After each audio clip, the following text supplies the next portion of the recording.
Всем привет, с вами Алла, и в этом видео покажу, как шить вот такой вот коврик.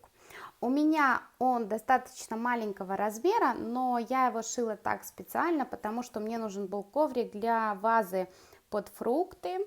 Но по этой технологии, по этому принципу вы можете сшить абсолютно любого размера коврик, тот, который вам нужен будет. Итак, приступим к пошиву. Начинаем. Для начала нам потребуется нарезать вот такие ленты. Ширина ленты у меня 5 сантиметров. И у меня коврик будет двухцветный, розовый, белый, поэтому я нарезала нужную мне ткань и нужную мне длину. И вот таким вот образом я их соединила. Соединила розовый, белый, просто по порядку. Я сложила лицом к лицу. Вот, я еще не обрезала, чтобы вам показать. Лицом к лицу проложила просто строчку. Сейчас я обрежу, сделаю припуск примерно 0,6-0,7 миллиметра. И затем я эту всю ленту полностью отглажу на утюге и разглажу вот так швы. У нас получится вот такой косой шов, не будет утолщений и все будет хорошо. А также к этой ленте нам потребуется такого же размера утеплитель.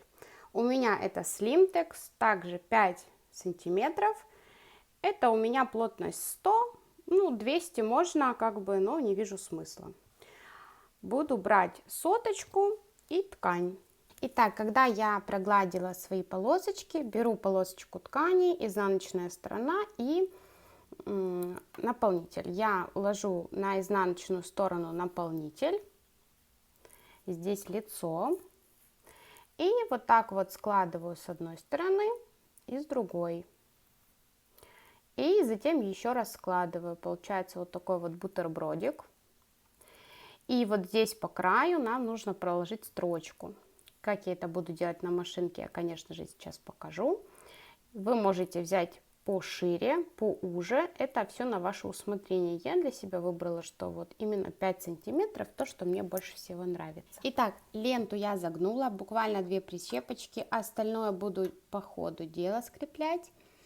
И выбрала обычную прямую строчку, 2,5 миллиметра длина шага, и убрала иглу максимально вправо.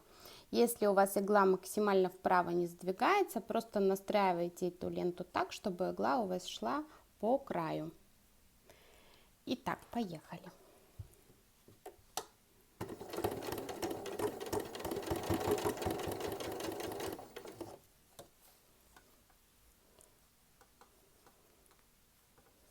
Я совмещаю все срезики и просто переставляю первую прищепочку немножко дальше. Когда дохожу до вот этой прищепочки, я ее снимаю. Тут все загибаю, все совмещаю. И также скрепляю.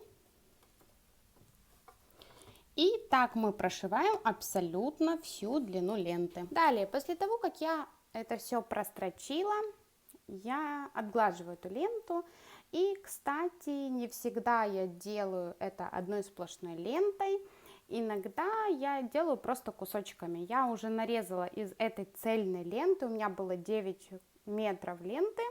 И я нарезала вот такие вот просто отрезочки. Почему я делала сегодня именно одной лентой? Потому что я выбрала 2 цвета, сейчас я их красиво разложу, ну, так как я это буду видеть. И мне очень нравятся вот эти вот соединения. Ну, как по мне, они очень гармонично смотрятся.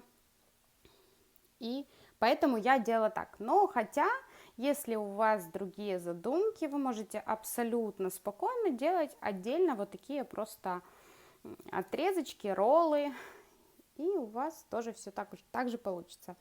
А еще хотела уточнить, что наполнитель, который я брала, да, для этих роллов, можно брать абсолютно вот такие какие-то кусочки, обрезки на зигзаге, их всех стыковать. Может даже оно быть каким-нибудь, например, еще меньше, да, то есть это абсолютно не важно.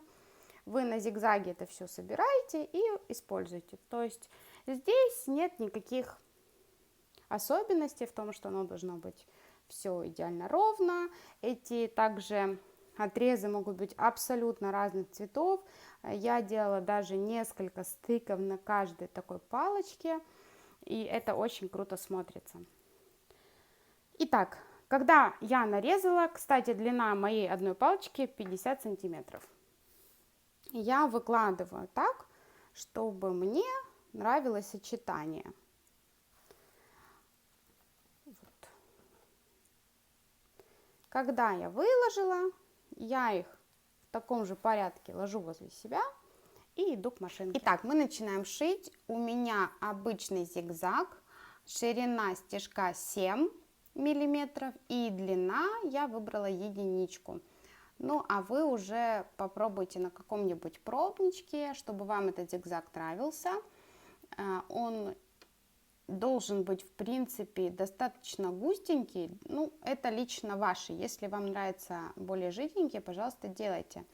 И еще на что хотела бы обратить ваше внимание, что на протяжении всего коврика все вот эти срезы наши прошитые должны лежать в одну сторону.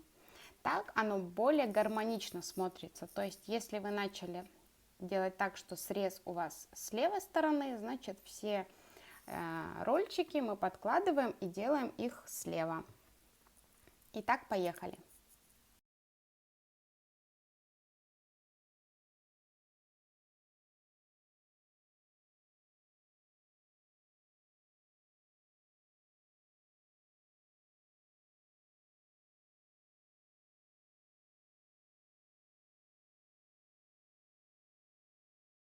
Итак, мой коврик практически готов. Осталось окантовать вот эти две стороны. Эту я оставляю как есть. У меня с двух сторон швы, поэтому здесь они вписываются. И вот как раз таки вот эти срезики, за которые я вам говорила, они мне очень нравятся на такого рода ковриках. У меня готовый коврик вышел 48 на 26. Конечно же, для полового коврика это очень мало, но так как я свой делаю для кухни, ставить на него посуду, какие-то чаши с фруктами, мне такой размер именно и нужен был. А вы отталкиваетесь от своих размеров. Итак, я взяла два отреза ткани и заутюжила их с двух сторон по размеру этого среза. Пришивать эту бейку я буду на машинке. Скроена она по любой стороне, то есть она, так как она идет ровно, она не обязана быть косой, поэтому мы прикладываем уже с заутюженными сторонами и пристрачиваем на ширину лапки.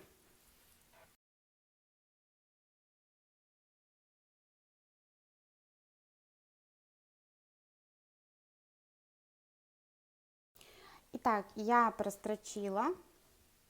Кстати, забыла опять же сказать, что я положила лицом, да, вниз. И теперь мы переворачиваем. И, кстати, длина ленты 4 сантиметра. И дальше я переворачиваю, вот так вот загибаю немного и накладываю так, чтобы перекрыть вот эту строчку. И закалываем. Когда я все это скалю, я иду к машинке. И на машинке таким же зигзагом пройдусь по этой бейке с вот этой стороны, которую мы сейчас подгибаем. Сейчас я закреплю, покажу.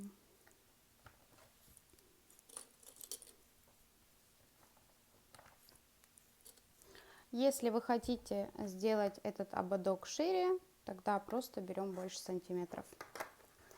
То есть с этой стороны у нас шва нет, здесь уже все пришито. И поэтому будем строчить здесь, по этой стороне, чтобы контролировать нашу строчку.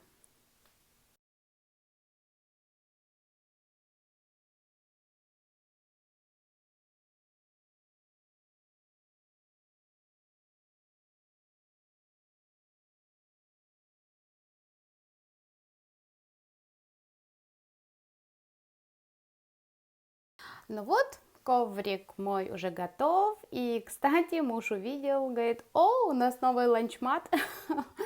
Ну, как вариант, тоже да. Просто у него такой маленький размер, он еще такого не видел, чтоб я делала, поэтому решил, что это ланчмат. И вообще я делала такие коврики намного больше по размеру. И, конечно же, это все ваша фантазия, они могут быть однотонные, может быть однотонные и меланжевые нитки, тоже очень красиво смотрятся, либо же вообще абсолютный crazy patchwork. В общем, все, что хотите, что нравится, он очень мягенький, его очень приятно трогать, он очень красиво смотрится в любом интерьере. И, конечно же, это всегда приятно, вещи, сделанные своими руками. Ну что ж, всем спасибо, ставьте лайки, комментируйте. До скорых встреч, пока-пока.